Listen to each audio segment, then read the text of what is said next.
प्यारे साथियों नमस्कार, स्वागत, आभार, प्रणाम, आभार आप सभी का आपके अपने पसंदीदा प्लेटफॉर्म पर विद्याकुल पर स्वागत है। जल्दी से जुड़ जाइए, फिर हम लोग आज की क्लास को स्टार्ट करते हैं।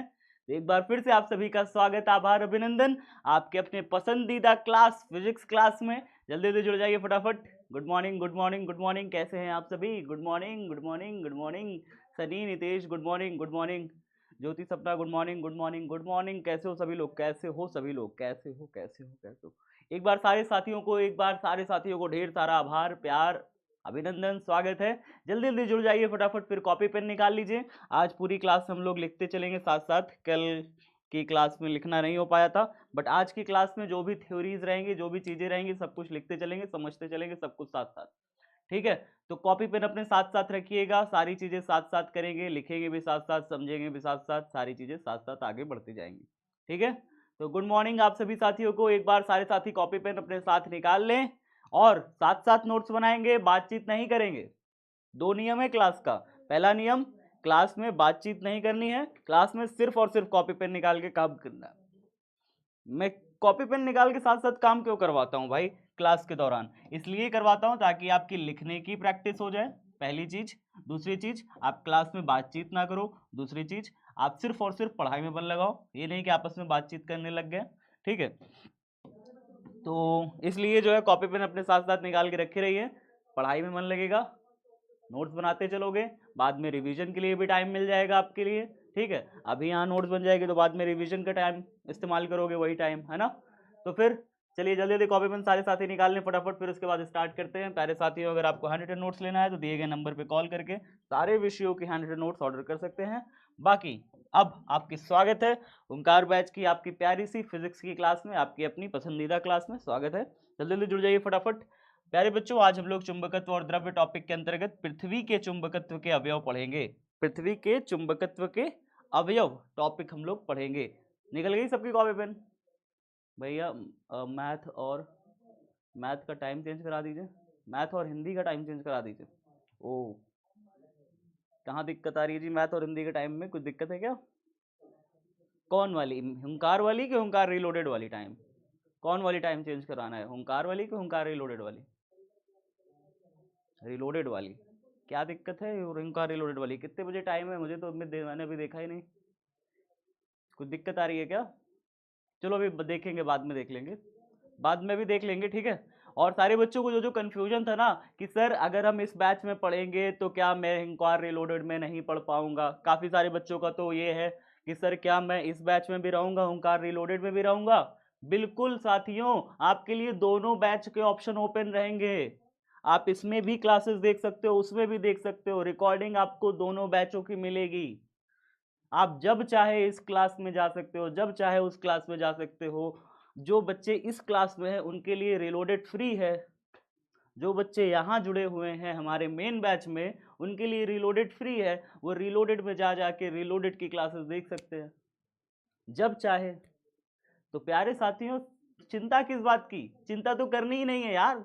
हाँ, बिना मतलब चिंता लिए रहते हो, हुंकार रिलोडेड की फीस देनी पड़ेगी, पहली चिंता। दूसरी चिंता क्या, हुंकार रिलोडेड बैच में जाएंगे तो ये बैच बंद हो जाएगा क्या? नहीं बंद होगा, सब आपके लिए ओपन है। ठीक है, ये सब आपके लिए है, रिलोडेड आपके लिए था। बंद कर देंगे तो नुकसान किसका होगा? आपका होगा, ऐसा थोड़ी होने देंगे, है ना। तो फिर आप सबके लिए ही सारा कुछ है। ठीक है, अंततः हम लोग आपके लिए ही हैं। बात समझ में आई? तो आप यहाँ भी पढ़ सकते हो, वहाँ भी पढ़ सकते हो। नोट्स यहाँ की बनानी है यहाँ बनाओ, वहाँ बनानी है वहाँ बनाओ, जहाँ समझ में आए वहाँ की नोट्स बनाओ।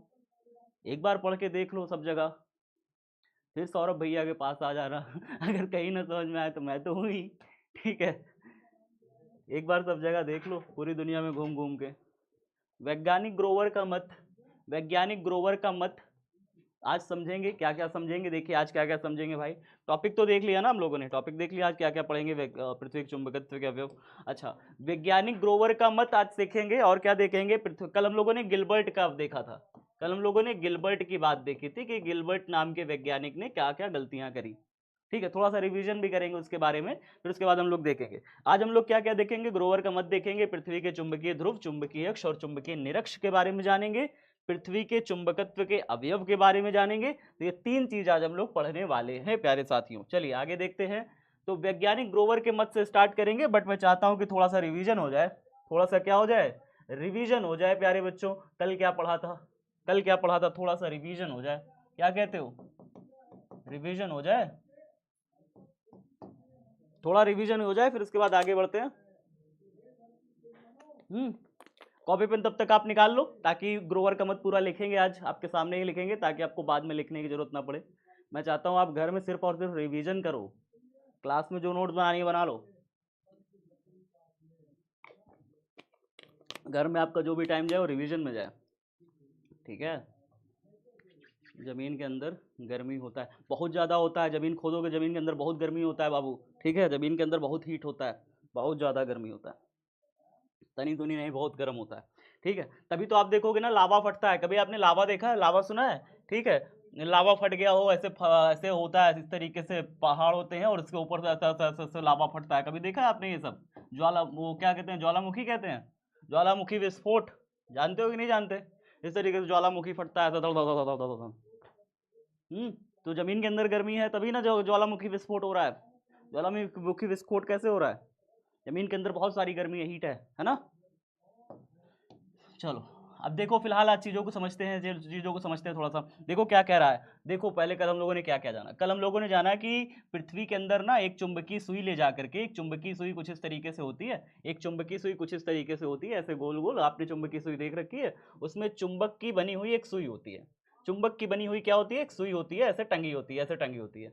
ये चुंबकीय सुई ना अपने अक्ष पर ऐसे ऐसे ऐसे ऐसे गोल गोल घूम सकती है, ऐसे ऐसे गोल गोल घूम सकती है, ठीक है। अब इस चुंबकीय सुई को ले जाकर के पूरी पृथ्वी में ले जाके घूमे हैं, पूरी पृथ्वी में ले जाके कभी इधर रखे हैं, कभी इधर रखे हैं, पूरी पृथ्वी के चारों ओर परिक्रमा की है। चुंबकीय सुई ले जाकर के पूरी पृथ्वी के क्या किया, चुंबकीय सुई ले जाके पूरी पृथ्वी का क्या किया, परिक्रमा किया। किसने किया? गिलबर्ट नाम के साइंटिस्ट ने किया, गिलबर्ट नाम के साइंटिस्ट ने किया। और परिक्रमा करके उसने क्या पाया, परिक्रमा करके उसने ये पाया कि भाई साहब यहाँ जो चुंबकीय सुई है ना, बिल्कुल स्ट्रेट एकदम 90 डिग्री हो जा रही है। यहाँ पर तो कुछ एंगल बन के रुक रही है, यहाँ पर तो कुछ एंगल बन के ऐसे रुक रही है चुंबकीय सुई। यहाँ पर चुंबकीय सुई बिल्कुल ऐसे स्ट्रेट हो जा रही है। यहाँ पर चुंबकीय सुई कुछ एंगल बना के रुक रही है, यहाँ पे चुंबकीय सुई कुछ एंगल बना के रुक रही है, कुछ एंगल बना के पृथ्वी के साथ कुछ एंगल बनाई है, कुछ एंगल बना के रुक रही है। 2 जगह ऐसी थी जहाँ पर चुंबकीय सुई क्या हो जा रही है, पृथ्वी तल के बिल्कुल लंबवत हो जा रही है, पृथ्वी तल के क्या हो जा रही है, बिल्कुल लंबवत हो रही है। और 2 जगह ऐसी है जहाँ पे चुंबकीय सुई पृथ्वी तल के समांतर हो जा रही है। कैसी हो जा रही है, पृथ्वी तल के समांतर हो जा रही है। पृथ्वी पर 2 जगह ऐसी है जहां पे चुंबकीय सुई बिल्कुल ऐसे एकदम समांतर हो जा रही है, और 2 जगह ऐसी है जहां पे चुंबकीय सुई बिल्कुल ऐसे लंबवत हो जा रही है, ठीक है। और कहीं पर भी, अगर आप कहीं पर भी जा रहे हो और घुमा करके उसको छोड़ देते हो, चुंबकीय सुई को घुमा के छोड़ देते हो, ऐसे मुक्त रूप से लटकी है चुंबकीय सुई और आप इसे घुमा के छोड़ देते हो, क्या कर देते हो, घुमा के ऐसे छोड़ देते हो, तो हर बार क्या होती है, नॉर्थ साउथ दिशा में जाके ठहरती है, हर बार उत्तर दक्षिण दिशा में जाके ठहर जाती है। हर बार घुमा कैसे छोड़ते हो, बार बार वही दिशा में जाके ठहर जाती है। तो गिलबर्ट के मन में आया, गिलबर्ट के दिमाग में आया कि भाई साहब पृथ्वी के अंदर ना एक बहुत बड़ा सा चुंबक होगा। वैज्ञानिक गिलबर्ट ने क्या कहा कि पृथ्वी के अंदर क्या होना चाहिए, इस हिसाब से एक बहुत बड़ा चुंबक होना चाहिए, ठोस होना चाहिए चुंबक। अब ये ठोस चुंबक होगा, तो फिर दूसरे वैज्ञानिकों ने कहा कि ये बताओ ऐसा पॉसिबल कैसे है कि पृथ्वी के अंदर एक ठोस चुंबक हो। आप झूठ बोल रहे हो। क्यों झूठ बोल रहे हो? क्योंकि भाई साहब पृथ्वी के अंदर अगर गड्ढा खोदते जाते हैं, तो गड्ढा खोदने जाते हैं तो मात्र 100 किलोमीटर में पृथ्वी का, जब गड्ढा खोदते हैं ना 100 किलोमीटर बस गड्ढा खोदते हैं, तो पृथ्वी का ताप 770 डिग्री सेल्सियस हो जाता है। भैया ये तो बहुत गर्म ताप होता है। इतने ताप पर कोई लोहा वोहा ठोस अवस्था में रह नहीं सकते। लोहा हो गया, निकिल हो गया, कोबाल्ट हो गया, मतलब कोई भी चीज जो लौह चुंबकीय पदार्थ से बनी हुई है, वो ठोस अवस्था में इतना 100 किलोमीटर नीचे जब गड्ढा खोद के जाते हैं तो इतना ज्यादा तापमान हो जाता है कि कोनो चीज ठोस अवस्था में पॉसिबल ही नहीं है कि स्थित हो। तो फिर गिलबर्ट को कहा, गिलबर्ट ने 2 लोगों से पूछा तो फिर ऐसा क्या बात है कि क्यों फिर ऐसा चुंबकीय सुई घूम जा के रुक जा रही है, चुंबकीय सुई फिर ऐसा क्यों घूम के रुक जा रही है, बताओ फिर। तो उसी पर आते हैं ग्रोवर। कौन आते हैं? ग्रोवर आते हैं अपनी थ्योरी लेकर के। ग्रोवर कहते हैं गिलबर्ट बाबू तुम गलत हो, पृथ्वी के अंदर कोनो ठोस चुंबक नहीं रखा है, ठीक है। हम बताते हैं क्या है जो है पृथ्वी के अंदर चुंबकीय सुई ऐसे ऐसे घूम जा रही है, ठीक है। हम बताते हैं वास्तव में ना, अगर पृथ्वी के अंदर ठोस चुंबक भी होता तो आपको मैं बता दूं कुछ सालों बाद ये जो इसका नॉर्थ पोल और साउथ पोल मैंने आपको दिखाया था ना कि इधर तरफ नॉर्थ था चुंबक का, जो पृथ्वी के अंदर चुंबक है, इधर नॉर्थ है, ये साउथ है। आपको कल मैंने ये बताया था। और साथ में मैंने ये भी बताया था कि जो पृथ्वी का भौगोलिक अक्ष है और जो चुंबकीय अक्ष है, इनके बीच एंगल कितना बन रहा है, मैंने बताया था 11.5 डिग्री, 11.5 डिग्री बताया था। आपको बता दूं एनसीईआरटी इसको कितना लिखता है पता है, एनसीईआरटी इसको लिखता है 11.3 डिग्री, 11.3 डिग्री एनसीईआरटी बताती है। लेकिन ये एंगल ना समय के साथ बदलता रहता है, समय के साथ ये एंगल बदलता रहता है। आज ये एंगल पता है कितना हो रखा है, आज ये 9.7 डिग्री हो रखा है। आज के टाइम पे ये एंगल जो पृथ्वी के अंदर का जो चुंबक है और जो हमारा भौगोलिक अक्ष है उसके साथ जो कितना एंगल बन रखा है, 9.7 डिग्री। आज का एंगल बदला हुआ है। एनसीईआरटी ने 11.3 डिग्री रख रखा है, कई सारी किताबों में, सीबीएसई बोर्ड की किताबों में 11.5 डिग्री लिखा रहता है। बात समझ में आया? बात समझ में आया कि नहीं आया? ठीक है। अब कहोगे सर कंफ्यूजन है ये तो, अगर एग्जाम में लिखने के लिए आ गया तो फिर एग्जाम में हम क्या लिखेंगे, एग्जाम में क्या हम 11.3 लिखेंगे या 11.5 लिखेंगे, है ना? आपके पास कंफ्यूजन होनी चाहिए। बाबू 11 ऐसे फर्जी क्वेश्चन, ऐसे फर्जी सवाल कभी बोर्ड में पूछे नहीं जाते। ठीक है, कि चुंबकीय अक्ष और भौगोलिक अक्ष के बीच में कितना एंगल का कोण बन रहा है बताओ। ये सब कक्षा 8 में पूछा जाता है, 12 में नहीं पूछा जाएगा, तो परेशान ना हो, ठीक है। हाँ, तो इतना एंगल कितना बन रहा है ये सब चीजें नहीं पूछे जाती। फिलहाल जानकारी के लिए रखे रहो, अभी 9.7 बन रहा है इस समय, पहले जो है हुआ करता था 11.5 डिग्री। किताबों में लिखा किताबों में इस समय एनसीईआरटी वगैरह में 11.3 लिखा है। खैर, अब आते हैं मुद्दे की बात। मुद्दे की बात यह है कि जो नॉर्थ और साउथ देख रहे हो ना, ये खुद अपनी स्थिति बदल देता है।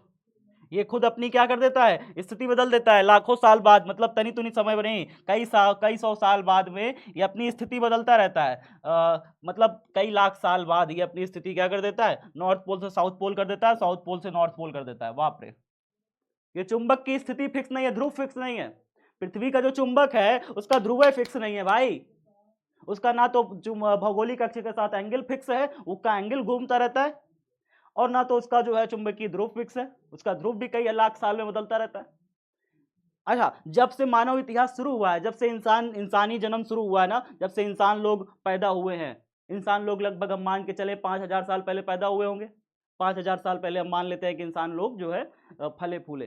तो जब से इंसान लोग की समझ आई है, सोच आई है, बुद्धि आई है, तब से जो है ना, तब से ये इधर तरफ साउथ है, उधर तरफ नॉर्थ है, तब से ये ऐसे ही है। लेकिन उसके पहले ये कैसे हुआ करता था, इधर तरफ नॉर्थ हुआ करता था, इधर तरफ साउथ हुआ करता था, इसके ध्रुव अलग अलग थे। ठीक है, तो जब से लेकिन बुद्धि आई इंसानों के पास, तब से तो ये ऐसे ही है। उसके पहले जो है लाखों साल पहले क्या था, इसके ध्रुव बदले हुए थे, इसके ध्रुव उल्टे थे। ठीक है, तो चुंबकीय ध्रुव क्या थे, बदलते रहते हैं। पृथ्वी के अंदर के जो चुंबकीय ध्रुव होते हैं वो बदलते रहते हैं। ये सारी चीजें हम लोगों ने कल पढ़ी थी, ये सारी चीजें कल पढ़ी थी। तो इनको जवाब गिलबर्ट को किसने दिया था, गिलबर्ट ने जब क्वेश्चन पूछा कि भाई तुम ये कह रहे हो कि ठोस चुंबक पृथ्वी के अंदर हो नहीं सकता, ध्रुव इसके बदलते रहते हैं। लोगों ने कहा कि भैया इसके ध्रुव बदलते रहते हैं, समय के साथ इसके ध्रुव क्या होते रहते हैं, बदलते रहते हैं। ठीक है, गिलबर्ट को लोगों ने कहा कि समय के साथ इसके ध्रुव बदलते रहते हैं, ध्रुव फिक्स नहीं है। तो गिलबर्ट का जो था थ्योरी, उसके ऊपर तो प्रश्न चिन्ह लग गया। अब बात आती है कि ग्रोवर का मत क्या होना चाहिए। ग्रोवर ने गिलबर्ट को क्या बताया, ग्रोवर गिलबर्ट को क्या बताते हैं, लिखते हैं फिर अब। ठीक है, ग्रोवर का मत हेडिंग डालिए सारे साथी, सारे साथी डालिए ग्रोवर का मत, हेडिंग डालिए ग्रोवर का मत, वैज्ञानिक ग्रोवर का मत, और लिखते हैं हम लोग। चलिए कॉपी निकालिए, निकालो कॉपी फटाफट। अखिलेश कॉपी निकालो, प्रीति, श्रीशांत, उज्जवल, गौतम, जल्दी जल्दी कॉपी निकालो बाबू। हे पृथ्वी की गर्मी, हो गई पृथ्वी की गर्मी। न्यू चैप्टर नहीं है, वही चैप्टर 5 चल रहा है। ठीक है, एनसीईआरटी के हिसाब से वही है, बाकी आपकी किताबों में हो सकता है कि नया चैप्टर हो। ठंड क्यों पड़ती है, क्या है जी, पृथ्वी के अंदर गर्मी रहती है, पानी, सर पानी, क्या पानी ठंडा क्यों रहता है? ओ, सवाल का ये बढ़िया सवाल है। पृथ्वी के अंदर जब इतनी गर्मी रहती है तो पानी ठंडा क्यों रहता है? क्या बात है, क्या बात है, बहुत बढ़िया सवाल। देखो मैं बताता हूँ, पृथ्वी के अंदर गर्मी रहती है तो पानी ठंडा क्यों रहता है। जो पृथ्वी होती है ना हमारी बाबू, पृथ्वी, इसकी जो त्रिज्या है, उसकी त्रिज्या जानते हो कितनी है? 6400 किलोमीटर के लगभग है। इतनी है पृथ्वी की त्रिज्या लगभग। ठीक है, इतनी पृथ्वी की त्रिज्या मानते हैं, 6400 किलोमीटर के लगभग लगभग हम पृथ्वी की त्रिज्या मानते हैं। भैया पूजा है, छुट्टी चाहिए। अरे छुट्टी चले जाओ, रिकॉर्डेड देख लेना बाबू, कोई दिक्कत नहीं। ठीक है, रिकॉर्डेड देख लेना, कोई बात नहीं। ठीक है, तो 6400 किलोमीटर की हमारी पृथ्वी की त्रिज्या हम मान के चलते हैं। जो पानी वानी होता है ना यार, बहुत नीचे थोड़ी होता है। आपको क्या लगता है पानी बहुत नीचे होता है? नहीं, पृथ्वी की जो सारी गर्मी है ना वो यहाँ पे होती है, कोर पास होती है, यहाँ पे कोर पास, ठीक है, यहाँ पे होती है।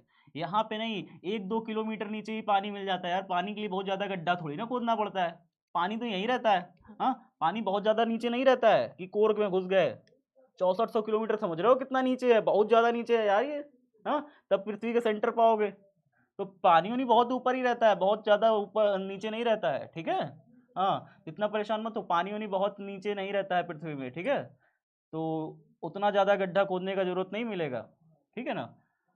अब बात इतनी समझ चुके हो कि भाई पानी उनी तो ज्यादा नीचे है नहीं, आप इतना गड्ढा खोदोगे तो ठंडा पानी ही मिलेगा। लेकिन जो समुद्र का पानी होता है ना, समुद्र का तल तो बहुत गहरा होता है। आप अक्सर देखोगे समुद्र का तल क्या होता है, बहुत ज़्यादा गहरा होता है समुद्र वमुद्र का तल। तो समुद्र वमुद्र का जो पानी होता है ना प्यारे साथियों, समुद्र वमुद्र का पानी पृथ्वी के तल से रिस रिस के कभी कभी कहाँ पहुंच जाता है, अंदर पहुंच जाता है, कोर के पास। अब सोचो, जब यहाँ पे पानी पहुंचेगा, जब यहाँ पे पानी पहुंचेगा, आप सोचो पानी आग के पास पहुंचता है तो क्या बनेगा? पानी आग के पास पहुंचेगा तो क्या बनेगा? आप खुद बताओ, मेरा जवाब दो। जलवाष्प बनेगा। क्या बनेगा? जलवाष्प बनेगा। जब यहाँ पे बहुत ज्यादा जलवाष्प बन जाता है ना, खूब ज्यादा प्रेशर बन जाता है, बहुत ज्यादा प्रेशर बन जाता है, जलवाष्प खूब सारी इकट्ठा हो गई, गैसें खूब सारी इकट्ठा हो गई पृथ्वी के अंदर, तो यहाँ पे फिर क्या होगा? यहाँ पे फिर क्या होगा? ये यहाँ पे दाब उत्पन्न करता है, दाब लगाता है, और दाब लगा करके विस्फोट करता है, विस्फोट करता है। तो वही ज्वालामुखी उद्भेदन कहलाता है। ज्वालामुखी उद्भेदन क्या होता है? पृथ्वी की जो क्रस्ट होती है, परतें होती है, वहां से रिस रिस के पानी क्या जाने लगता है? समुद्र के तल का पानी क्या जाने लगता है? समुद्र के पानी पृथ्वी के सेंटर पे जाने लगता है। सेंटर बहुत ज्यादा गर्म है, उस आग से यहाँ पे हीट पे कन्वर्ट होकर के क्या होने लगता है? जलवाष्प में पानी कन्वर्ट होता है। जलवाष्प में पानी बदल जाता है तो फिर वहाँ पे प्रेशर बनता है, दाब उच्च हो जाता है, बहुत दाब हाई हो जाता है, हाई प्रेशर हो जाता है, जिसकी वजह से वहाँ पे क्या मारता है? फिर वो जमीन फिर भड़ाके से मारती है ऊपर की तरफ, फिर छितरा जाता है पूरा, ठीक है। पूरा का पूरा जलवाष्प निकलता है। जब ज्वालामुखी उद्भेदन होता है तो वहाँ पे जलवाष्प निकलता है, और जमीन के अंदर जो भी चीज़ें रहती है, मिनरल्स उनरल्स, जो भी जितने भी मिनरल रहते हैं, जितने भी ओर रहता है, ओर मतलब समझते हो, अयस्क रहता है, अयस्क रहता है, ठीक है, खनिज रहता है, अयस्क खनिज, ये सारी चीज़ें क्या होती हैं? जब उद्भेदन होता है ज्वालामुखी का तो ये सारी चीज़ें पिघली हुई अवस्था में मिलती है, ये सब पिघली हुई अवस्था में बाहर आती है, क्योंकि जमीन के अंदर ही सारा कुछ रहता है। सब कुछ हीट के अंदर, हीट जब गर्म हो जाता है तो सब कुछ क्या होता है? पिघल अवस्था में रहता है। तो पिघली अवस्था में सारी चीज़ें बाहर निकलती हैं, जलवाष्प, अयस्क, खनिज, ये सब चीज़ बाहर निकलती। अरे ये सब मैटर नहीं है यार, अपना अपना ये सब थोड़ी काम है। ये सब बायो, ये सब उसमें पढ़ाया जाता है जी, उसमें ज्योग्राफी में, ज्योग्राफी में पढ़ाते हैं ये सब। हम लोग ज्योग्राफी के पार्ट थोड़ी हैं, हम लोग तो फिजिक्स पढ़ेंगे ना, है ना। हम लोग ज्योग्राफी के पार्ट थोड़े हैं। चलिए अब लिखिए फटाफट, फटाफट लिखो, फटाफट जल्दी जल्दी लिखो। कॉपी में लिखना स्टार्ट करोगे? ग्रोवर का मत, ग्रोवर का मत, हेडिंग डालो फटाफट जल्दी जल्दी। चलो, वैज्ञानिक ग्रोवर ने सन 1849 ईस्वी में, वैज्ञानिक ग्रोवर ने, वैज्ञानिक ग्रोवर ने, साथ साथ लिखना, लिखते चलना है, ठीक है। सन 1849 ईस्वी में, सन 1849 ईस्वी में पृथ्वी के चुंबकत्व का कारण, पृथ्वी के चुंबकत्व का कारण, साथ साथ लिख लो पहले, फिर समझाते हैं। पहले लिख लो फटाफट, फिर उसके बाद समझाते हैं, ठीक है। जल्दी जल्दी लिखिए। पृथ्वी के चुंबकत्व का कारण पृथ्वी सतह के निकट धारा लूपों के बनने को बताया। पृथ्वी सतह के निकट, पृथ्वी सतह के निकट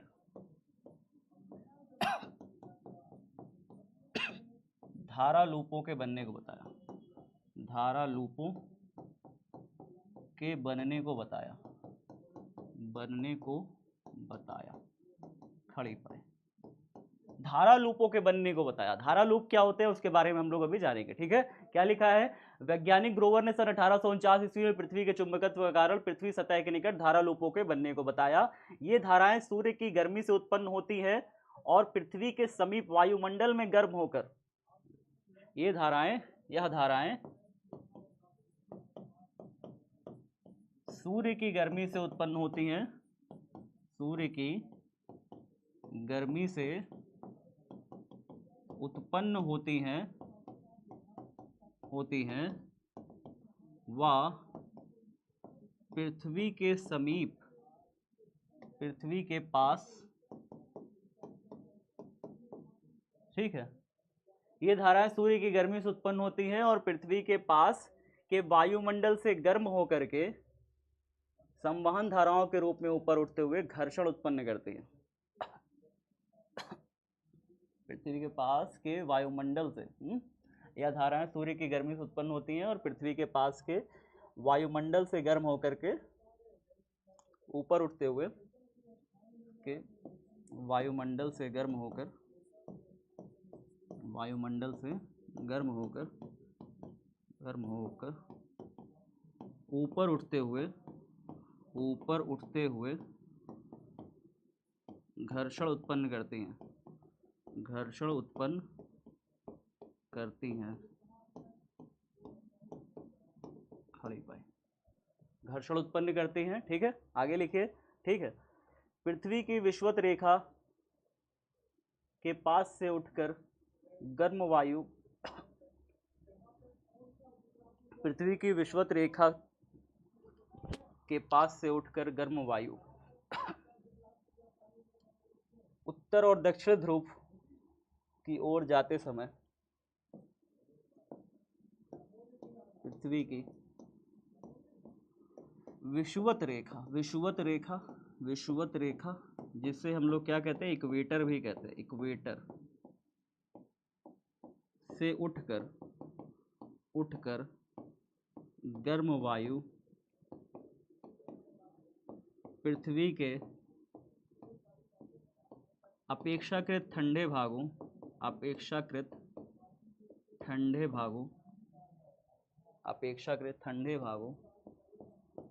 भागों पृथ्वी के ध्रुवों की ओर जाते हुए पृथ्वी के ध्रुवों की ओर जाते समय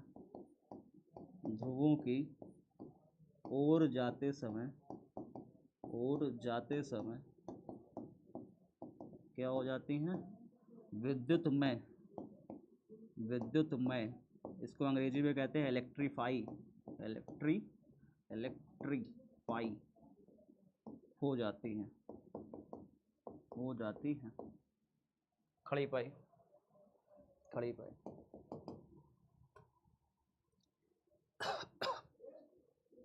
ये विद्युत धाराएं ही पृथ्वी की सतह के समीप लौह चुंबकीय पदार्थों को में चुंबकत्व उत्पन्न करती हैं। यह विद्युत धाराएं ही पृथ्वी की सतह के समीप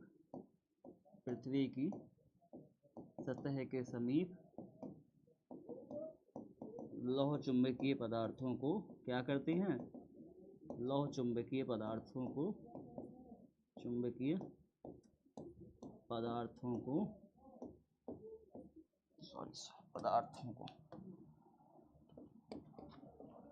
चुंबकित करते हैं। क्या करते हैं, चुंबकित करते हैं,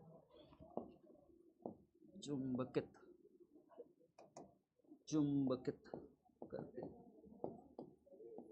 करते हैं। खड़ी पाई, जल्दी जल्दी लिखिए, फटाफट लिखिए, जल्दी लिखिए, फिर समझाते हैं इसे, जल्दी लिखिए फटाफट।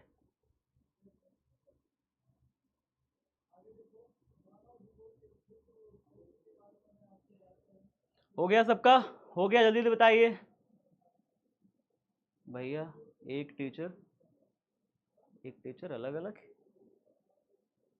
एक ही सब्जेक्ट के अलग अलग टीचर, तो किसने कहा अलग अलग जगह से पढ़ो, एक ही जगह से पढ़ो मन लगा के, ठीक है। आपके पास ऑप्शन ढेर सारे हो गए, अब आप पढ़ना चाहते हो, जहां पढ़ना चाहते हो वहां पढ़ो, ठीक है। एक जगह पढ़ो, सब जगह डाटा मत बर्बाद करो, ठीक है। सब लोग वही पढ़ाएंगे, कोई अपना अलग से कुछ नहीं पढ़ाएंगे। चीज़ें यही है फिजिक्स में, यही आना है परीक्षा में, इसके अलावा कुछ आना नहीं है।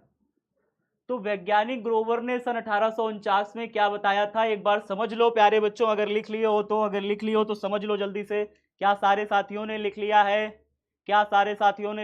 एक बार कमेंट बॉक्स में बताइए। नहीं लिखा है तो स्क्रीनशॉट लो, क्योंकि आगे बढ़ना है समझा के, ठीक है, समझा के आगे बढ़ा जाए।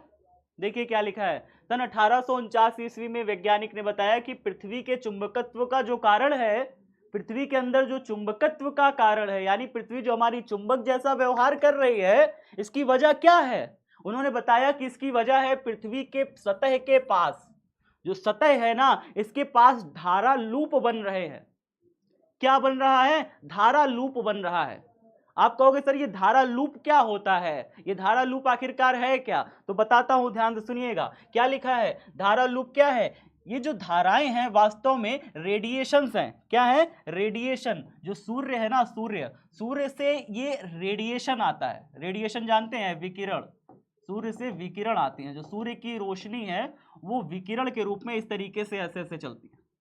विकिरण के रूप में सूर्य की रोशनी जो है इस तरीके से चलती है, जो सूर्य का रेडिएशन होता है। कभी आप एक चीज नोटिस करोगे, जब कभी हलवाई के पास जाओ, हलवाई ताजा ताजा जलेबी छान रहा हो और उसका तेल खूब गर्म हो, तेल खूब ज्यादा गर्म हो और एकदम जलेबी छानने वाला हो, ठीक है। उसका कढ़ाई देखो तो कढ़ाई के ऊपर आप देखोगे कि इस तरीके से हल्का हल्का ऐसे आंच दिखती है।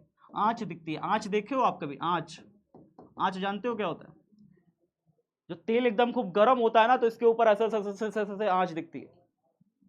वही है रेडिएशन। वो क्या है? वास्तव में रेडिएशन के रूप में निकल रही होती है। वो रेडिएशन है, दिखाई ना पड़ने वाली किरणें हैं, विकिरण है, दिखाई ना पड़ने वाली विकिरण है। वो जब समझ में आई बात, वो आंच के रूप में होती है, हीट होती है। वो काफी मात्रा में हीट को अपने साथ कन्वर्ट ले जाती है, हीट उसके साथ होती है, गर्म होती है। वो आंच क्या होती है? गर्म होती है। इसी प्रकार से जो सूर्य है ना, सूर्य से भी खूब आंच जो है निकल रही होती है। वो आंच क्या होती है? विकिरण के रूप में आती है पृथ्वी पर। कहाँ आती है? पृथ्वी पर आती है। और पृथ्वी पर जब आती है वो आंच सूर्य से जो निकल रही है, तो लिखा है ये जो धाराएं हैं उन्हीं आंच को ही कहा गया है। जो आंच निकलती है ना कड़ाही से, गरम गरम एकदम, मतलब अगर कड़ाही को ऊपर से बस ऐसे, ऊपर से बिना छुए अगर कोई चीज गर्म है बहुत ज्यादा, तो ऊपर से बस ऐसे ऊपर हाथ बस ऐसे लगा दोगे ना, तो आपको गरम गरम महसूस होगा। वो रेडिएशन के फॉर्म में हीट निकल रही होती है। हीट जो है विकिरण के रूप में बाहर निकल रही होती है, ठीक है। तो यहाँ पे क्या लिखा है? ये जो सूर्य से आने वाली धाराएं हैं, ये सूर्य की गर्मी से उत्पन्न होती हैं। सूर्य की गर्मी से उत्पन्न हो रही है। सूर्य से जो धाराएं उत्पन्न हो रही हैं, सूर्य से जो रेडिएशन आ रहा है, सूर्य की गर्मी से उत्पन्न हो रहा है, ठीक है। वो पृथ्वी के पास के वायुमंडल से गर्म होकर के जब पृथ्वी के पास आती है, तो पृथ्वी के पास वाले वायुमंडल को गर्म करती हैं। पृथ्वी के पास का जो वायुमंडल है उसको गर्म करती हैं। अब आप बताओ, जब पृथ्वी के पास का वायुमंडल में विशेषकर ऑक्सीजन है, नाइट्रोजन है, ये सारी गैसें हैं। वायुमंडल में ऑक्सीजन, नाइट्रोजन, ये सारी गैसें हैं। जब इनको गर्म किया जाता है ना प्यारे बच्चों, जब इनको ये गर्मी पहुंचती है सूर्य से आने वाली जब ये गर्मी पृथ्वी के वायुमंडल में पहुंचती है, तो पृथ्वी का वायुमंडल क्या हो जाता है? हीट हो जाएगा कि नहीं? गर्म हो जाएगा कि नहीं? आप बताओ, गर्म हो जाएगा कि नहीं हो जाएगा? गर्म हो जाएगा ना। जब सूर्य से आने वाली हीट जो है पृथ्वी के वायुमंडल तक पहुंचेगी, तो पृथ्वी का वायुमंडल गर्म हो जाएगा। और आपको पता है सूर्य का डायरेक्ट जो रोशनी है ना, सूर्य का डायरेक्ट रोशनी पृथ्वी पर कहां पड़ता है? पृथ्वी के इक्वेटर ये वाले भाग में पड़ता है। डायरेक्ट रोशनी इस वाले भाग में पड़ता है, क्योंकि पृथ्वी टिल्ट है, ऐसे तिरछी हो रखी है, तो इस वाले रोशनी इसमें सबसे ज्यादा पड़ता है। पृथ्वी वास्तव में ऐसे है, तो इस वाले लाइन पे नहीं पड़ता है, इस वाले लाइन पे सबसे ज्यादा रोशनी पड़ती है। इसको कहते हैं विषुवत रेखा। इस वाली लाइन को कहते हैं इक्वेटर कहते हैं, विषुवत रेखा कहते हैं। इसको भौगोलिक निरक्ष भी बोलते हैं। इसको क्या नाम देते हैं? भौगोलिक निरक्ष भी कहते हैं। इसको भौगोलिक निरक्ष या फिर विषुवत रेखा, और अंग्रेजी में इसे क्या बोलते हैं? अंग्रेजी में इसे इक्वेटर कहते हैं। तो सूर्य से आने वाली डायरेक्ट रोशनी इसी इक्वेटर पर पड़ती है। तो इस इक्वेटर की जो हवा होगी वो सबसे ज्यादा गर्म होगी। इस इक्वेटर की हवा क्या होगी? सबसे ज्यादा गर्म होगी, क्योंकि डायरेक्ट सूर्य से रोशनी आ रही है, विकिरण लगातार आ रहा है, यहाँ के वायुमंडल को खलखल खलखल खलखल गर्म किया है। इसके वायुमंडल में जो गैसें थी वो आयनित हो गई हैं। गैसें क्या हो चुकी हैं? अब आयंस में कन्वर्टिट हो गई हैं, आयनित हो गई हैं। गैसें आयनित हो गई हैं, गैसें आयन में कन्वर्ट हो गई हैं, ठीक है। जब सूर्य से आने वाली रोशनी यहाँ पे गैसों को क्या कर देता है? गर्म करता है, और गैसें हमारी आयनित हो जाती है। अब फिर उसके बाद आपको एक बात पता है, आपको एक चीज, बढ़िया सी चीज बताए, अगर आप कभी भी एक लोहा का टुकड़ा ले लीजिए, इधर तरफ वाले हिस्से को गर्म करिए, इस वाले हिस्से को गर्म करिए हीट पे रख करके, आप बताओ क्या इधर वाला हिस्सा गर्म हो जाएगा कि नहीं हो जाएगा? इधर पकड़े रह पाओगे? इधर वाले हिस्से को गर्म करोगे, इधर पकड़े रह पाओगे? इधर भी तो गर्म हो जाएगा कि नहीं हो जाएगा? मतलब हीट का जो ट्रांसफर है, हीट का जो स्थानांतरण है, ऊष्मा का जो स्थानांतरण है, वो गर्म सिरे से ठंडे सिरे की तरफ हो रहा है कि नहीं हो रहा? गर्म सिरे से ठंडे सिरे की तरफ हो रहा है कि नहीं हो रहा? आप एक हिस्से को गर्म कर रहे हो, दूसरा हिस्सा अपने आप गर्म हो जा रहा है। इसको पकड़ोगे तो पकड़ नहीं पाओगे, छोड़ दोगे क्योंकि ये भी गर्म हो जाएगा। तो आप कहते हो कि ऊष्मा का जो यहाँ पे क्या हुआ है, स्थानांतरण हुआ है, ऊष्मा चल के यहाँ पे आ गई है। तो आप बताओ, इक्वेटर पर जब बहुत ज्यादा गर्मी हो जाती है, इक्वेटर पर जितनी भी गैसेस हैं वो क्या हो गई हैं, आयनित हो गई हैं, वो क्या हो गई, आयन में कन्वर्टित हो गई हैं। तो यहाँ पे ना इसके जो ध्रुव होते हैं, ध्रुव, पृथ्वी का जो ध्रुव होता है वो अपेक्षाकृत ठंडा होता है। क्या होता है, ध्रुव ठंडा होता है। क्यों? क्योंकि यहाँ बर्फ जमी हुई होती है। यहाँ पे ध्रुव पे क्या जमा होता है, बर्फ जमी होती है। आपको पता है पृथ्वी के ध्रुवों पर बर्फ होती है। सूरज की रोशनी वहां डायरेक्ट पड़ती नहीं, इसलिए वो हिस्सा गर्म रहता है, वो हिस्सा ठंडा रहता है। तो ये वाला हिस्सा ठंडा रहता है। तो यहाँ पे जितनी भी गर्मी रहती है ना, गर्म एयर इधर से ऐसे ऐसे चलने लगती है ध्रुवों की तरफ। गर्म एयर किधर चलने लगती है, ध्रुवों की तरफ। यहाँ से गर्म एयर किधर चलने लगती है, ध्रुवों की तरफ। गर्म एयर किधर चलने लगती है, ध्रुवों की तरफ। तो जो यहाँ पे गर्म एयर इक्वेटर पे बनी है, विषुवत रेखा पे जो गर्म हवा बनी है, वो किधर की तरफ जाने लगती है, पृथ्वी के ध्रुवों की तरफ जाने लगती है। जब पृथ्वी के ध्रुवों की तरफ जाने लगती है तो यहां जाके ठंडी होने लगती है, यहां जाके वो ठंडी हो जाती है, यहां जाके ठंडी हो जाती है।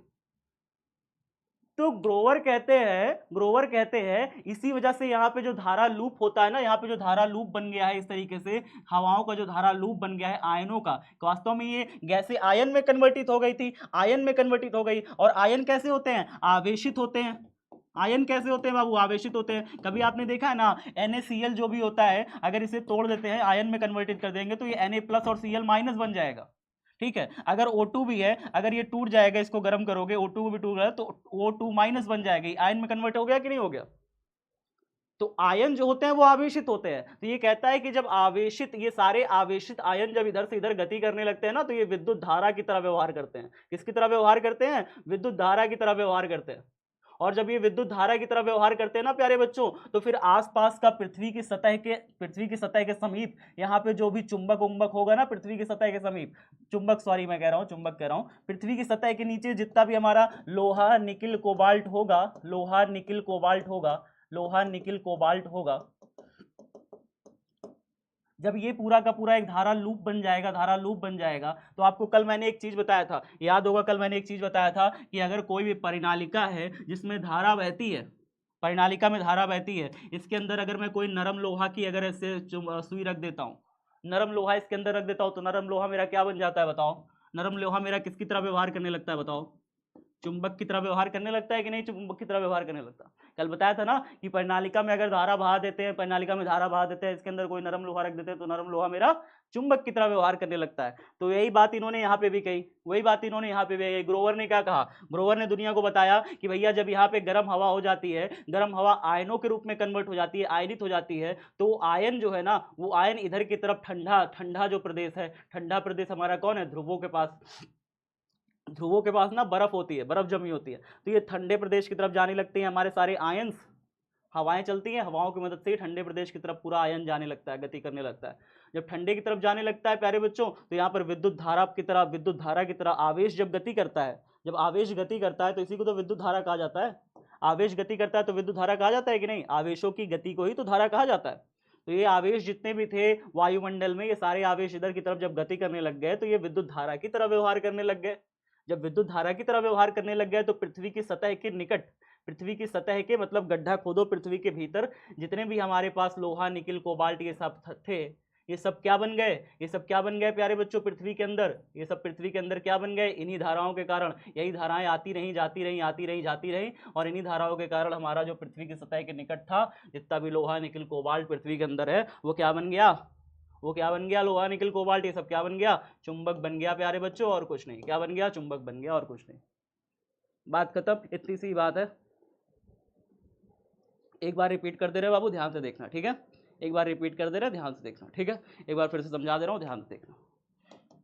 कुछ है नहीं, इन्होंने कुछ कहा नहीं था, दुनियादारी फिर से एक बार मैं समझा दे रहा हूँ, ठीक है। इन्होंने क्या था कि सूर्य से आने वाली जो विकिरण होती है ना, विकिरण समझते हैं, रेडिएशन समझते हैं, सूर्य से जो आने वाली रेडिएशन है ना, कॉस्मिक किरणें हैं, रेडिएशन है, ये जा करके पृथ्वी का जो इक्वेटर है, इक्वेटर समझते हैं, भौगोलिक निरक्ष भी कहते हैं, विषुवत रेखा, ये वाली लाइन जो पृथ्वी को दो आधे आधे गोलार्धों में बांटती है, उसे कहते हैं पृथ्वी का इक्वेटर, ठीक है। अब इस इक्वेटर पर जैसे ही सूर्य की रेखा मतलब सूर्य की गर्म गर्म हवा पड़ती है, तो इक्वेटर के पास की जो वायुमंडल होता है ना, वायुमंडल की जो गैसें होती हैं, इक्वेटर के पास जो वायुमंडल है, मतलब विषुवत रेखा के पास का जो वायुमंडल है, वायुमंडल की सारी गैसें आयनित हो जाती हैं, गर्म हो जाती हैं और आयनित हो जाती हैं, गर्म भी हो जाती हैं, आयनित भी हो जाती हैं।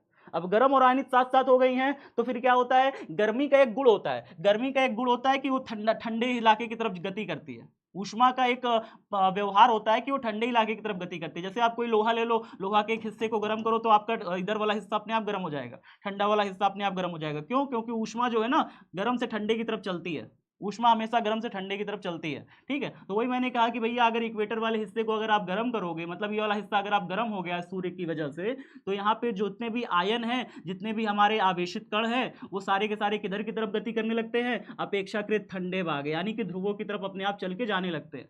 ध्रुवों की तरफ जब चल के जाने लगते हैं तो ये एक धारा लूप की तरह व्यवहार करते हैं। क्यों धारा लूप बन जाते हैं बताइए? धारा लूप क्यों बन जाते हैं? धारा लूप इसलिए बन जाते हैं क्योंकि आवेशित कण हैं, सारे के सारे आवेशित हो गए, जितने भी आयन में कन्वर्ट हो गए ना। आयन कैसे होते हैं? आवेशित होते हैं। आयन कैसे होते हैं? जैसे ये सोडियम आयन है, ये क्लोरीन आयन है, ठीक है, NaCl तो पहले था, बाद में ये टूट गया तो आयनों में टूट गया तो ये आवेशित हो गया, ये आवेशित हो गया। ऑक्सीजन है, टूट गया तो O2- बन गया, ये आवेशित हो गया, ये आवेश में कन्वर्ट हो गया। आवेश जब गति करता है तो इसी को क्या कहा जाता है? विद्युत धारा कहा जाता है। आवेश जब गति करता है तो इसी को क्या कहा जाता है? विद्युत धारा कहा जाता है। और विद्युत धारा जो इधर से इधर चलने लगती है प्यारे बच्चों, तो विद्युत धारा चलती है तो फिर क्या होता है?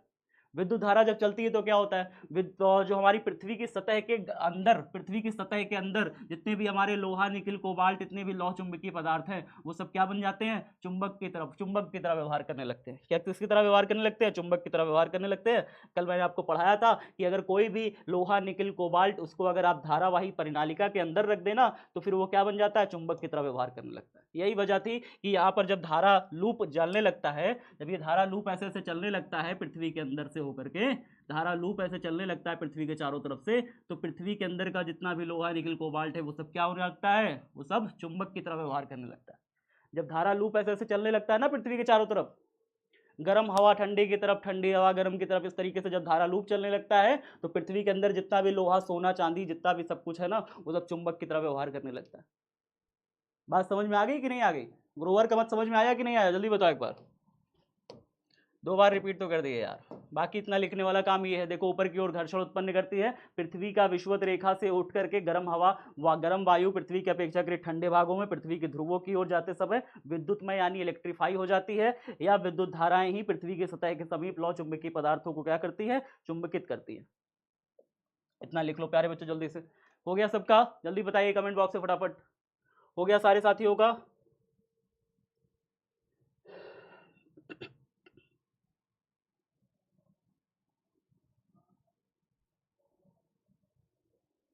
हो गया, हो गया। चलिए नेक्स्ट देखते हैं, नेक्स्ट टॉपिक। नेक्स्ट टॉपिक है, नेक्स्ट टॉपिक आपका, नेक्स्ट टॉपिक ये है। अगली हेडिंग डालिए जल्दी से, पृथ्वी के चुंबकीय ध्रुव, चुंबकीय अक्ष और चुंबकीय निरक्ष। जल्दी से हेडिंग डालिए, जल्दी जल्दी, लेट नहीं करना है सारे साथियों को, जल्दी जल्दी करना है।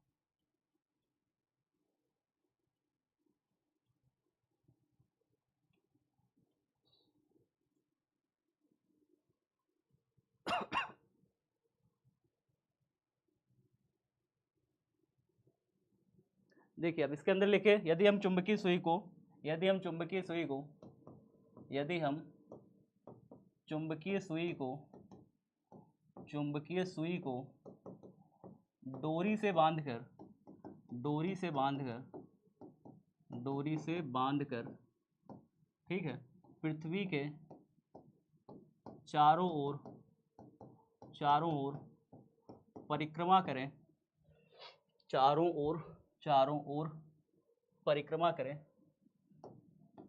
अरे यार जल्दीबाजी में राइटिंग मेरी थोड़ा सा हो जाती है, बट मैं सही लिखने की कोशिश करता हूँ, ऐसी नहीं है, राइटिंग मेरी ठीक ठाक ही है।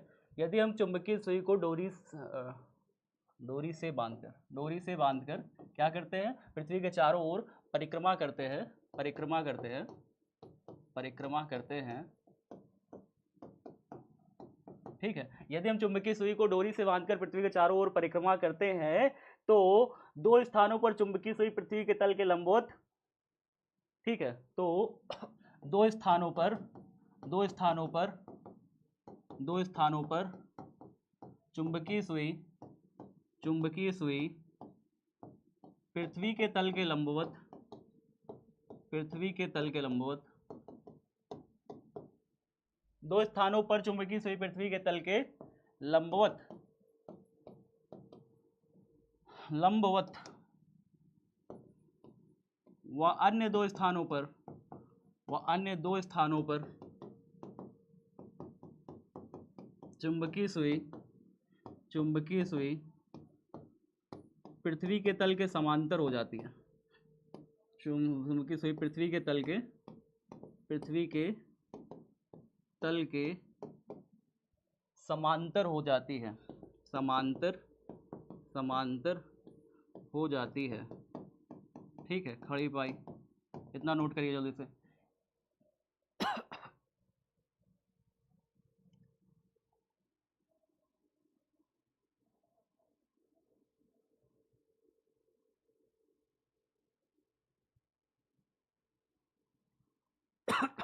खड़ी पाई, जिन दो स्थानों पर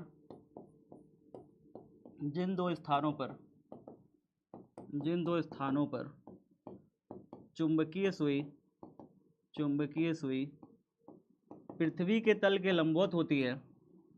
पृथ्वी के तल के लंबवत होती है।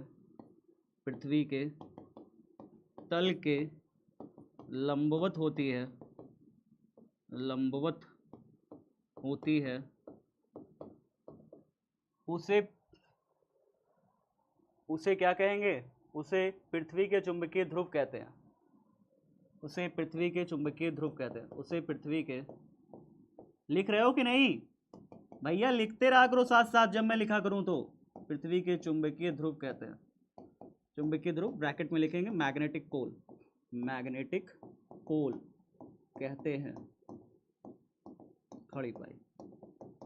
तथा लगा के आगे लिखेंगे, तथा जिन स्थानों पर चुंबकीय सुई पृथ्वी के तल के समांतर होती है, तथा जिन स्थानों पर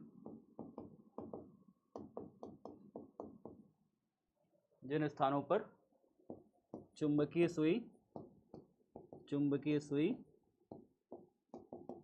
पृथ्वी के तल के समांतर होती है,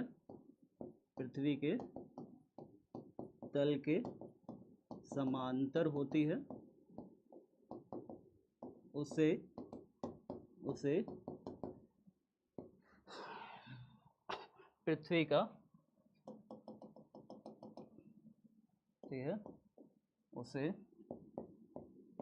पृथ्वी का चुंबकीय निरक्ष कहते हैं। पृथ्वी का क्या कहते हैं? चुंबकीय निरक्ष कहते हैं।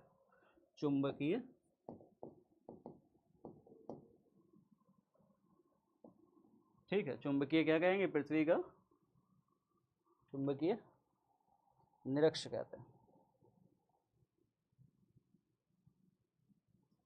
चुंबकीय निरक्ष कहते हैं। खड़ी पाए, इतना नोट करो फटाफट। हो गया सबका? जल्दी बताओ। बैक करना है बच्चों का। बैक बाबू जिनका बैक था वो स्क्रीनशॉट ले लो फटाफट जल्दी से। जिनका बैक था वो स्क्रीनशॉट ले लो जल्दी से। लो स्क्रीनशॉट, आगे बढ़े। 1 2 3 हो गया? बताओ जल्दी से। 1 2 3 हो गया? 1 2 3 हो गया? आगे देखिए। इसको फटाफट नोट करिए जल्दी जल्दी। हाथ जल्दी चलाया करो यार। जितना स्लो करोगे उतनी चीजें जीवन में स्लो रहेंगी तुम्हारी। अगर तुम लिखना तेज सीख जाओगे कम से कम एक चीज में तो तेज होगे। हाँ, तेज लिखो, तेज आगे बढ़ो यार। कोशिश किया करो, हर रोज कोशिश किया करो। खुद से लड़ा करो। कैसे नहीं होगा? होगा, जरूर होगा। स्पीड बढ़ाएंगे अपनी। यदि हम चुंबकीय सुई को डोरी से बांधकर पृथ्वी के चारों ओर परिक्रमा करते हैं तो दो स्थानों पर चुंबकीय सुई पृथ्वी के तल के लंबवत और अन्य दो स्थानों पर चुंबकीय सुई पृथ्वी के तल के समांतर हो जाती है। ये क्या मतलब हुआ? इसका मतलब समझाते हैं फटाफट, देखिए ध्यान से। हो गया सबका? कॉपी में हो गया? 1 2 3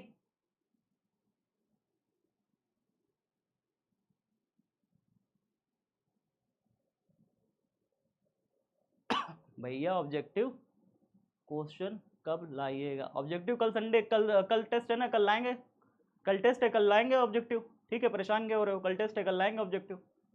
ठीक है, अभी तो थ्योरी पार्ट है ना, अभी तो थ्योरी पार्ट है, पढ़ लो थ्योरी पार्ट, फिर इसका ऑब्जेक्टिव कैसे बनता है वो भी लाएंगे। तो थोड़ा सा समझाते हैं इसको, थोड़ा समझाते हैं आपको, थोड़ा समझाते हैं। कल मैंने आपको थोड़ा समझाया भी था, कल थोड़ा सा समझाया था, कल फिर से देख लो थोड़ा सा ध्यान से। देखो यहाँ पे एक पृथ्वी है, आप जान रहे हो ये पृथ्वी है हमारी, कौन सी है, प्यारी सी पृथ्वी है, ये प्यारी सी पृथ्वी है, ठीक है। अब इस प्यारी सी पृथ्वी पर आप जानते हो कि प्यारी सी पृथ्वी पर जब चुंबकीय सुई ले जाके ऐसे ऐसे गोल गोल ठहराते हैं, तो मैंने आपको शुरू में बताया था, जब आप चुंबकीय सुई चारों तरफ ले जाके परिक्रमा करोगे इसके, जब चुंबकीय सुई ले जाके चारों तरफ परिक्रमा करोगे, तो परिक्रमा करोगे चुंबकीय सुई ले जाके, तो फिर यहाँ पे चुंबकीय सुई क्या होती है, ये द्वि स्थान पे चुंबकीय सुई ऐसे बिल्कुल लंबवत हो जाती है, ऐसे क्या हो जाती है, बिल्कुल ऐसे लंबवत हो जाती है, द्वि स्थान पे पृथ्वी की चुंबकीय सुई क्या हो जाती है, ऐसे बिल्कुल लंबवत हो जाती है ऐसे जाके।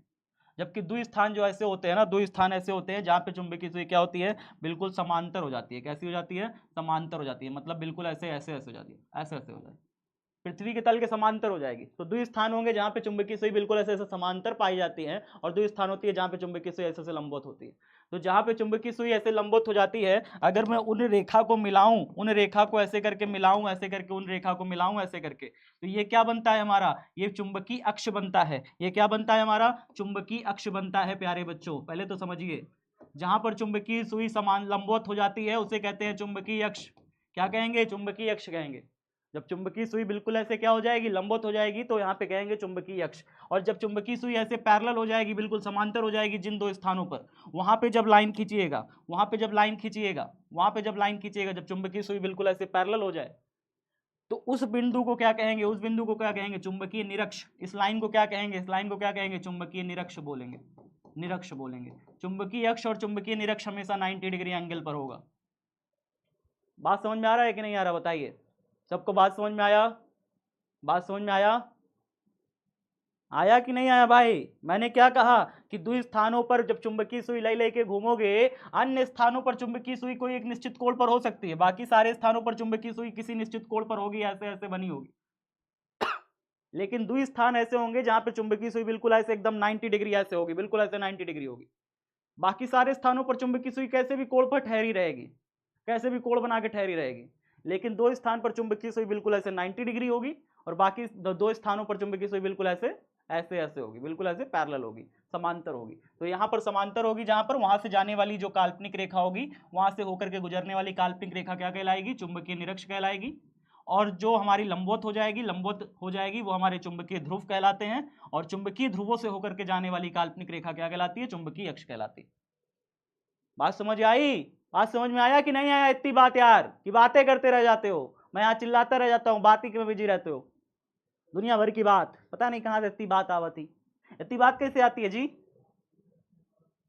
तो वही यहाँ पे लिखा हुआ है, वही यहाँ पे लिखा है, जिन दो स्थानों पर चुंबकीय सुई पृथ्वी के तल के लंबवत होती है उसे पृथ्वी का चुंबकीय ध्रुव कहते हैं। और यहाँ पे आप एक लाइन और भी लिख सकते थे कि चुंबकीय ध्रुव से होकर जाने वाली काल्पनिक रेखा को क्या कहते हैं, चुंबकीय अक्ष कहते हैं।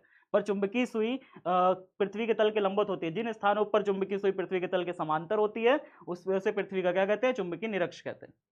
ठीक है, बात समझ में आ गई सबको, आ गई समझ को, जल्दी बताओ एक बार कमेंट बॉक्स में, सबको आ गई, आ गई कि नहीं आ गई, रिपीट भी तो कर दिए जी, रिपीट भी तो कर दिए, हो गया सबका। अगली हेडिंग डालिए, अगली हेडिंग डालिए, पृथ्वी के चुंबकत्व के अवयव।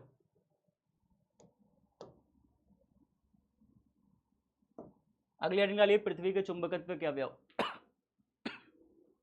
इसके अंदर लिखिए, पृथ्वी के चुंबकत्व के 3 अवयव होते हैं।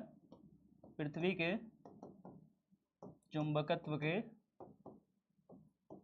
3 अवयव होते हैं। कितने अवयव होते हैं, 3 अवयव होते हैं। खड़ी पाई कौन कौन से होते हैं, पहला नंबर डालिए, दिक्पात का कोण, दिक्पात दिक्पात का कोण। दूसरा नंबर नति अथवा नमन कोण, नति अथवा नमन कोण, नमन कोण। और तीसरा होता है पृथ्वी के चुंबकत्व के क्षैतिज घटक, चुंबकीय क्षेत्र का क्षैतिज घटक, चुंबकीय क्षेत्र का क्षैतिज घटक, क्षैतिज घटक। ये 3 अवयव होते हैं प्यारे बच्चों, पृथ्वी के चुंबकत्व के 3 अवयव होते हैं, दिक्पात का कोण, नति अथवा नमन कोण, और क्या क्या होता है, और होता है हमारा पृथ्वी के चुंबकत्व का क्षैतिज घटक। ठीक है, तो ये नोट कर ले फटाफट, जल्दी जल्दी नोट करो, जल्दी जल्दी। जल्दी जल्दी सारे साथी नोट करिए फटाफट। हाँ जल्दी जल्दी चलना चाहिए, तभी तो इनको समझा पाएंगे ना, नहीं तो कैसे समझा पाएंगे भाई। अभी बैक भी करना होगा आधे लोगों का। अंग्रेजी में थोड़ा सा लिख देते हैं इसको, इसको कहते हैं एंगल ऑफ डिक्लिनेशन, डिक्लिनेशन, ठीक है। इसे कहते हैं angle of dip, angle of dip, ठीक है। और तीसरा है पृथ्वी के चुंबकीय क्षेत्र का क्षैतिज घटक, इसे कहेंगे horizontal component of earth's magnetic field. क्या कहेंगे? हॉरिजॉन्टल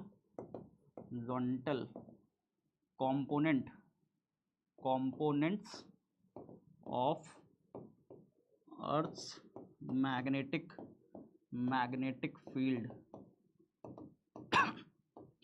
चलिए नोट करिए फटाफट। क्या हो गया भैया, 9 बज गए हैं, 9 बजे क्लास है। मैं 9 बजे छोड़ दूंगा, पक्का पक्का 9 बजे छोड़ दूंगा। बाबू पहले थोड़ा सा पढ़ लो, फिर 9 बजे तुरंत। मैं 9 बजे से 2 मिनट पहले छोड़ दूंगा, 9 बजे से 2 मिनट पहले छोड़ दूंगा, पक्का गारंटी के साथ। मुझे पता है 9 बजे क्लास है बाबू, मैं 9 बजे से 2 मिनट पहले छोड़ दूंगा। हाँ आई नो मुझे पता है, ठीक है। सर बाहर ही बैठे हैं, कहो तो मैं बुला भी लूँ। सर बाहर ही मेरे बैठे हुए हैं, कहो तो बुला लें, बुला लें क्या?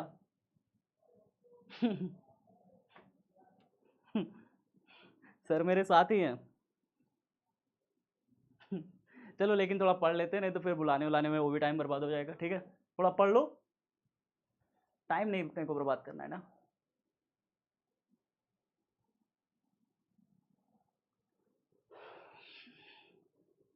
हमारे जो सर हैं उत्कर्ष सर, वो कृष्ण भगवान के बहुत बड़े भक्त हैं, बहुत अच्छे आदमी हैं।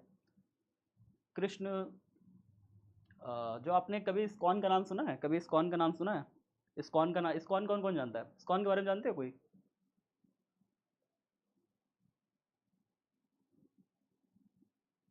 जी जी जी जी हाँ। तो वो बहुत बड़े ज्ञानी आदमी हैं। वो धर्म का भी उनको उतना ही ज्ञान है, फिजिक्स का भी उतना ही ज्ञान है, उनको सब चीज़ों का ज्ञान है। उनको श्लोकों के बारे में उतना ही पता है, उनको गीता के बारे में पता है, उनको महाभारत के बारे में पता है, उनको बहुत ज्ञान है। मैं उनके साथ काफ़ी बैठता हूँ, काफ़ी हमारी चर्चाएं होती हैं, काफ़ी मज़ा आता है। वो ज्ञान की बातें बहुत सारी बताते हैं हमें, धर्म काम मोक्ष अर्थ ये सारी चीज़ें उनको ज्ञान है। चलो यहाँ पे देख लेते हैं इसको। ये सबका हो गया, एक बार बोलो ये हो गया, नहीं हुआ तो स्क्रीनशॉट लो, आगे बढ़ देना। बैक कर रहे हो काफ़ी बच्चे सारे। स्क्रीनशॉट लो यार, जल्दी से आगे बढ़े। 1 2 3 हो गया सबका यार, हो गया सबका, जल्दी बोलो हो गया, हो गया सर, 1 2 3 हो गया सर। आगे देखिए, स्क्रीनशॉट ले लिया सबने, आगे देखिए। तो ये तो हो गया पृथ्वी के चुंबकत्व के अवयव, 3 अवयव मैंने बता दिए।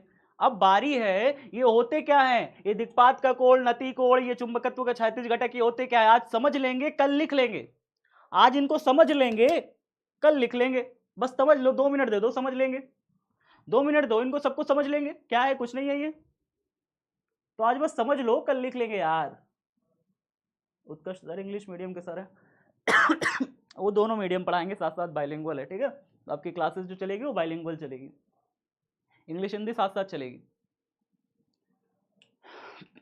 हाँ तो साथ साथ चलेगी, परेशान मत हो। अब देखिए फटाफट, दिक्पात का कोण क्या होता है? दिक्पात का कोण क्या होता है, पहले समझो चीजों को, समझो बाबू। पहले दिक्पात का कोण क्या होता है, ध्यान से देखो, ध्यान से देखो, ध्यान से। क्या देखना है? ध्यान से। तो देखो यहाँ पे आपने ये देख रखा है, 2 आप ध्रुव जानते हैं पृथ्वी का ध्रुव जानते हैं, सबको पता है पृथ्वी का ध्रुव ऐसे होता है, इस तरीके से। पृथ्वी इसके चारों तरफ ऐसे चक्कर मारती है, इस तरीके से पृथ्वी चारों तरफ ऐसे चक्कर गोल गोल गोल गोल घूमती रहती है। इसे क्या बोलोगे आप? इसे बोलोगे भौगोलिक अक्ष। क्या बोलोगे इसे? भौगोलिक अक्ष बोलोगे, भौगोलिक अक्ष बोलोगे, भौगोलिक अक्ष बोलोगे। बात समझ में आ गई? ये क्या है? भौगोलिक अक्ष। अच्छा कल्पना करिए, एक कल्पना करिए, इमेजिन करिए, थोड़ा इमेजिन करिए, इस लाइन के एकदम ऊपर से ऐसे लंबवत एक ऐसे तल जा रहा है। तल समझ रहे हैं? एक ऐसे पटरा है जो लाइन कैसे आर पार ऐसे गुजर रहा है, आर पार ऐसे घुस जा रहा है बोर्ड के। कल्पना कर लिए? एक ऐसे तल की कल्पना करिए जो इस भौगोलिक अक्ष से होकर के ऐसे गुजर रहा है, भौगोलिक अक्ष से ऐसे आर पार होकर गुजर रहा है। कल्पना किए कि नहीं किए? जैसे मेरे पास अभी तो मेरे पास मेरा लैपटॉप दिख रहा है, तो मैं ऐसे दिखा दूं, ऐसे देखो, ऐसे देखो, ये ऐसे पूरा एक तल है, मेरा लैपटॉप देख लो कैसा लग रहा है, बढ़िया लग रहा है। अच्छा, इसको अगर मैं इसको कह दूं कि ऐसे पृथ्वी के तल के ऐसे आर पार गुजर रहा है, ऐसे आर पार गुजर रहा है पृथ्वी तल के, समझ रहे हो? ये लाइन पूरी आर पार ऐसे पृथ्वी कैसे गुजर रही हो, इसे कहते हैं प्यारे बच्चों पृथ्वी का भौगोलिक यामोत्तर। क्या कहते हैं इसे? पृथ्वी का भौगोलिक यामोत्तर। क्या कहते हैं इसे? पृथ्वी का भौगोलिक यामोत्तर। भौगोलिक यामोत्तर, यामोत्तर, यामयोत्तर। आप कहोगे सर भौगोलिक यामोत्तर मतलब क्या? एक ऐसा काल्पनिक तल जो पृथ्वी के भौगोलिक अक्ष से आर पार गुजर रहा है। एक ऐसा काल्पनिक तल जो पृथ्वी के भौगोलिक अक्ष से आर पार गुजर रहा है, उसे हम क्या कहेंगे? भौगोलिक यामोत्तर कहेंगे। उस तल को कहेंगे, उस तल को कहेंगे जो पृथ्वी के आर पार ऐसे गुजर रहा है, आर पार ऐसे आर पार गुजर रहा है, इस तल को, काल्पनिक तल को। ठीक है सर, समझ गए। अब पृथ्वी के अंदर एक बड़ा सा चुंबक है। अब पृथ्वी के अंदर क्या है? एक बड़ा सा चुंबक है, आप जान पा रहे हो। पृथ्वी के अंदर क्या है? एक बड़ा सा चुंबक भी है भाई, एक बड़ा सा चुंबक है पृथ्वी के अंदर, ऐसे लटका हुआ है, ऐसे तिरछा तिरछा होकर के रखा है। अब इस चुंबक से भी एक अक्ष जा रही है, चुंबक से भी एक अक्ष जा रही है, ऐसे करके, एक ऐसे करके चुंबक से अक्ष जा रही है। ये वाले जो ध्रुव होंगे, ये वाले जो ध्रुव होंगे, ये वाले जो ध्रुव हैं, ये वाले जो ध्रुव हैं प्यारे बच्चों, इसे क्या कहेंगे? चुंबकीय ध्रुव कहते हैं। और ये जो लाइन पास हो रही है चुंबक से, इसे क्या कहेंगे? चुंबकीय अक्ष कहेंगे। क्या कहेंगे? चुंबकीय अक्ष कहेंगे। इस लाइन को क्या बोलेंगे? चुंबकीय अक्ष बोलेंगे ना जी। अच्छा ठीक है सर, ये चुंबकीय अक्ष से जो हमारा तल गुजर रहा है, एक ऐसे कल्पना कीजिए एक ऐसे तल का जो चुंबकीय अक्ष से गुजर रहा है। कल्पना कीजिए एक ऐसे तल का जो चुंबकीय अक्ष से गुजर रहा है, ऐसे आर पार होकर के ऐसे बिल्कुल पार हो जा रहा है। बात समझ रहे हैं? एक ऐसा तल जो चुंबकीय अक्ष से गुजर रहा है। रुक जा बेटवा, पहले थोड़ा सा समझ ले, 1 मिनट दे दे बस, 1 मिनट दे दे बस, मैं छुट्टी कर दूंगा, विश्वास रखो। तो एक ऐसा तल की कल्पना करिए जो चुंबकीय अक्ष से ऐसे बार बार हो जा रहा है, आर पार हो जा रहा है, गुजर जा रहा है। उस तल को क्या कहेंगे? उस तल को बोलेंगे चुंबकीय यामोत्तर। क्या कहेंगे? चुंबकीय यामोत्तर कहेंगे, यामयोत्तर कहेंगे। तो आपने दो तल देख लिए, कौन कौन से दो तल? एक भौगोलिक अक्ष से होकर के गुजरने वाला तल भौगोलिक यामोत्तर, चुंबकीय अक्ष से गुजरने वाला तल चुंबकीय यामोत्तर। इन चुंबकीय यामोत्तर और भौगोलिक यामोत्तर के बीच में जो एंगल बनता है, उस एंगल को कहते हैं दिक्पात का कोण। क्या कहते हैं? दिक्पात का कोण। भौगोलिक यामोत्तर और चुंबकीय यामोत्तर के बीच में जो एंगल बनता है किसी भी स्थान पर, वो क्या कहलाता है? एंगल, वो कहलाता है दिक्पात का कोण। क्या कहलाता है? दिक्पात का कोण। तो दिक्पात का कोण कोई पूछे तो क्या कहोगे? दिक्पात का कोण क्या होता है? भौगोलिक यामोत्तर और चुंबकीय यामोत्तर के बीच जो एंगल बनता है उसे हम कहते हैं दिक्पात का कोण। कल इसको डिटेल में और समझा देंगे, अभी तो इतना ही रखते हैं, ठीक है? आज के लिए इतना ही रखते हैं, कल इसको डिटेल में समझा देंगे। चलिए ठीक है। Fast track revision. तो भैया आज हम लोगों ने दिक्पात के कोण के बारे में जान लिया, दिक्पात का कोण जाना, और क्या क्या जाना भाई साहब? और क्या क्या जाना? आज हम लोगों ने चुंबकीय अक्ष के बारे में जाना, चुंबकीय अक्ष व निरक्ष के बारे में जाना, और हम लोगों ने क्या जाना? और हम लोगों ने जाना ग्रोवर का मत जाना, ग्रोवर के मत के बारे में जाना। कल इसको डिटेल में लिख लेंगे, अपना समझ लेंगे, ठीक है? आज के लिए इतना ही रखते हैं। आपका होमवर्क क्या है? होमवर्क है चैप्टर रिवाइज, कुछ रिवाइज करिए, चैप्टर 4 कंप्लीट। चैप्टर 4 को अच्छे से रिवीजन कर लीजिएगा जाके, ठीक है? रिवीजन करते रहिए, जितना आप रिवीजन करेंगे उतना ज़्यादा अच्छा होगा। वीकली टेस्ट कल आपका कल आपका अगली क्लास वीकली टेस्ट होगी। प्यारे साथियों, इस चैनल को सब्सक्राइब कर लीजिएगा ज़्यादा से ज़्यादा संख्या में। क्यों सब्सक्राइब करना है? क्योंकि इसके ऊपर कल मेरी एक क्लास गई थी चैप्टर 5 की। चैप्टर 5 का लेक्चर इंट्रोडक्शन गया था, आपने देखा कि नहीं देखा? अगर नहीं देखा है तो जाकर देखिएगा, बहुत शानदार लेक्चर था, बहुत ही क्यूट, बहुत ही प्यारा सा लेक्चर दिया था चैप्टर 5 का, बहुत ही कमाल की चीजें, अच्छी अच्छी चीजें समझाई थी। तो जाके एक बार देखिएगा जरूर से चैप्टर 5 का इंट्रोडक्शन लेक्चर, ठीक है?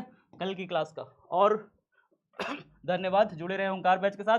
जीत हमारी होगी प्यारे बच्चों, बट जीतने से पहले एक छोटा सा पोल करा दो तो जीत जाएंगे फिर हम भी। पोल कराने के लिए मोबाइल कहाँ चला गया? मोबाइल